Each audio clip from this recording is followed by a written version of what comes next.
जय श्री कृष्ण। श्रोतागणों, मैं आज आपके लिए भगवत गीता का अध्याय नंबर 9 या 9वां लाया हूँ, जो आपको हिंदी अर्थ सहित आपको बताने वाला हूँ। दोस्तों, अध्याय 9 में राजविद्या राजगुह्य योग, जो कि कुल 34 श्लोक हैं, जिसको भगवान कृष्ण और अर्जुन के बीच का वार्तालाप है। श्री भगवान बोले, तुम दोष दृष्टि रहित भक्त के लिए इस परम गोपनीय विज्ञान सहित ज्ञान को पुनः भली भांति कहूँगा, जिसको जानकर तू दुख रूप संसार से मुक्त हो जाएगा। यह विज्ञान सहित ज्ञान सब विद्याओं का राजा, सब गोपनीयों का राजा, अति पवित्र, अति उत्तम, प्रत्यक्ष फल वाला, धर्मयुक्त, साधन करने में बड़ा सुगम और अविनाशी है। हे परंतप, इस उपयुक्त धर्म में श्रद्धा रहित पुरुष मुझको न प्राप्त होकर मृत्यु रूप संसार चक्र में भ्रमण करते रहते हैं।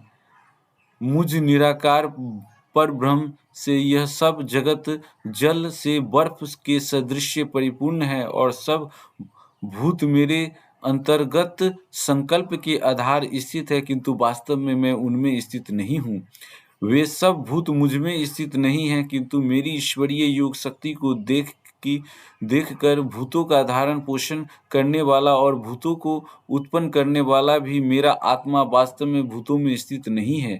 जैसे आकाश से उत्पन्न सर्वत्र विचरने वाला महान वायु सदा आकाश में ही स्थित है, वैसे ही मेरे संकल्प द्वारा उत्पन्न होने से संपूर्ण भूत मुझ में स्थित है, ऐसा जान।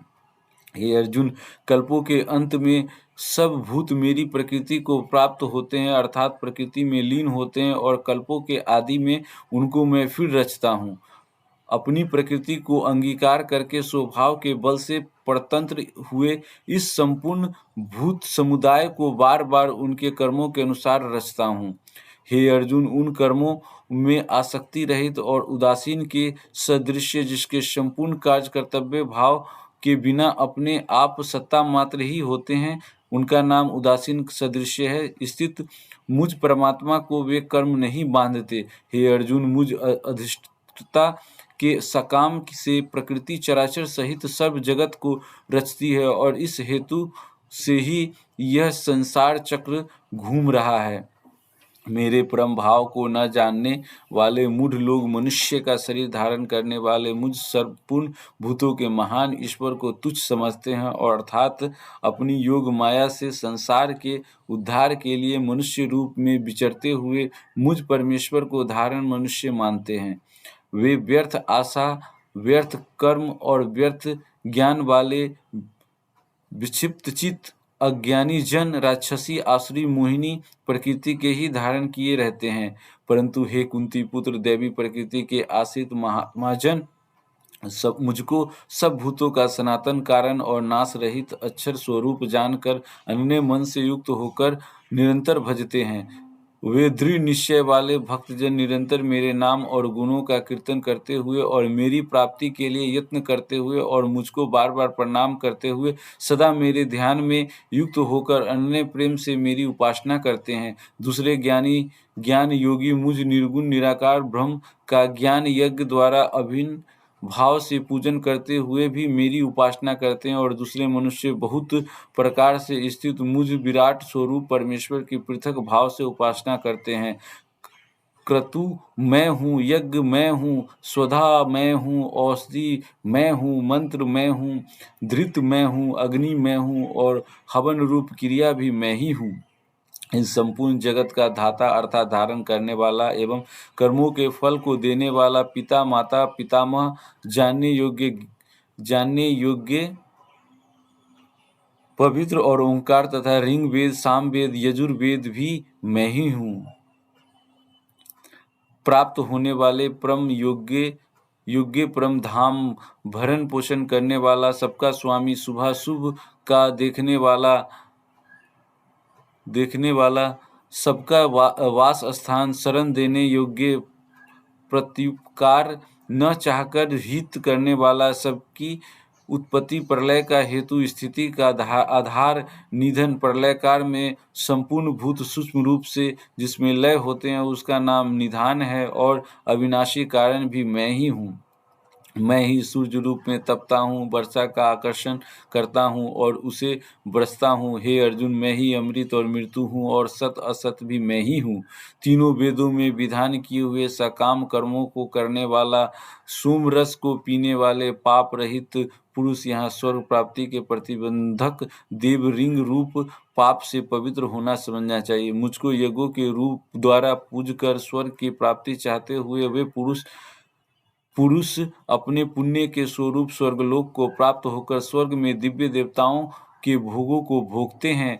वे उस विशाल स्वर्गलोक को भोगकर पुण्य क्षीण होने पर मृत्यु लोक को प्राप्त होते हैं। इस प्रकार स्वर्ग के साधन रूप तीनों वेदों में कहे हुए सकाम कर्म का आश्रय लेने वाला और भोगों की कामना वाले पुरुष बार बार आवागमन को प्राप्त होते हैं, अर्थात पुण्य के प्रभाव से स्वर्ग में जाते हैं और पुण्य क्षीण होने पर मृत्यु लोक में आते हैं। जो अन्य प्रेमी भक्तजन मुझ परमेश्वर को निरंतर चिंतन करते हुए निष्काम भाव से भजते हैं, उन नित्य निरंतर मेरा चिंतन करने वाले पुरुष का योगक्षेम भगवत स्वरूप ही प्राप्ति का नाम योग है और भगवत प्राप्ति के निमित्त किए हुए साधन की रक्षा का नाम क्षेम है। मैं स्वयं प्राप्त कर देता हूँ। हे अर्जुन, यद्यपि श्रद्धा से युक्त जो सकाम भक्त दूसरे देवताओं को पूजते हैं, वे ही मुझको ही पूजते हैं, किंतु उनका वह पूजन अवधि पूर्वक अर्थात अज्ञान पूर्वक है, क्योंकि संपूर्ण यज्ञों का भोक्ता और स्वामी भी मैं ही हूँ, परंतु वे मुझ परमेश्वर को तत्व से नहीं जानते, इसी से गिरते हैं अर्थात पूर्ण जन्म को प्राप्त होते हैं। देवताओं को पूजन करने वाले देवताओं को प्राप्त होते हैं, पितरों को पूजन करने वाले पितरों को प्राप्त होते हैं, भूतों को पूजने वाले भूतों को प्राप्त होते हैं और मेरा पूजन करने वाले भक्त मुझको ही प्राप्त होते हैं। इसलिए मेरे भक्तों का पुनर्जन्म नहीं होता। जो कोई भक्त मेरे लिए प्रेम से पत्र, पुष्प, फल, जल आदि अर्पण करता है, उस शुद्ध बुद्धि निष्काम प्रेमी भक्त का प्रेम पूर्वक अर्पण किया हुआ वह पत्र पुष्पादि में सगुण रूप से प्रकट होकर प्रीति सहित प्रेम सहित खाता हूँ। हे अर्जुन, तू जो कर्म करता है, जो खाता है, जो हवन करता है, जो दान देता है और जो तप करता है, वह सब मेरे अर्पण कर। इसलिए इस प्रकार जिसमें समस्त कर्म मुझ भगवान के अर्पण होते हैं, ऐसे संन्यास योग से युक्त चित्त वाला तू शुभाशुभ फलस्वरूप कर्म बंधन से मुक्त हो जाएगा और उनमें मुक्त होकर मुझको ही प्राप्त होगा। मैं सब भूतों में समभाव से व्याप्त हूँ, न कोई मेरा प्रिय है और न प्रिय है, परंतु जो भक्त मुझको प्रेम से भजते हैं, वे मुझ में हैं और मैं भी उनके प्रत्यक्ष प्रकट अर्थात जैसे सूक्ष्म रूप से सब जगह व्यापक हुआ भी अग्नि साधनों द्वारा प्रकट करने से भी प्रत्यक्ष होता है, वैसे ही सब जगह स्थित हुआ भी परमेश्वर भक्ति से भजन करने वाले के ही अंतःकरण में प्रत्यक्ष रूप से प्रकट होते हैं। ऐसा प्रकट हूँ।